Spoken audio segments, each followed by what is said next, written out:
Apprendre aux hommes à vulgariser leurs émotions, c'est l'un des points qu'a voulu mettre de l'avant le commandant Robert Piché lors d'une conférence sur la prévention du suicide mercredi soir.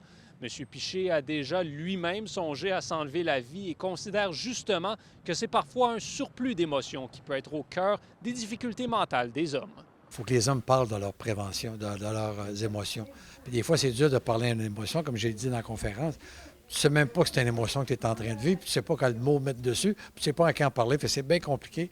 Puis c'est là que c'est important d'en parler, par contre, d'aller chercher de l'aide, parler à des professionnels. Puis eux vont te définir c'est quoi que tu vis, puis ils vont te donner les outils pour pouvoir t'en sortir. La directrice générale du Centre de prévention du suicide de la Vallée de l'Or, Hélène Blais, insiste sur l'importance d'offrir du soutien aux hommes qui traversent des périodes sombres. Elle indique d'ailleurs que ce sont majoritairement des hommes qui s'enlèvent la vie en Abitibi-Témiscamingue. C'est pour ça qu'une conférence comme ça, qu'un homme vient parler de ses émotions, parler de sa peur, parler de ses craintes, qu'est-ce qu'il a vécu. Parce que oui, il l'a mentionné, il a eu peur de mourir. Et il a eu, lui aussi, avec tout ça, des idées suicidaires par la suite. Mais il a été chercher de l'aide et aujourd'hui, il est fier de transmettre ce message-là.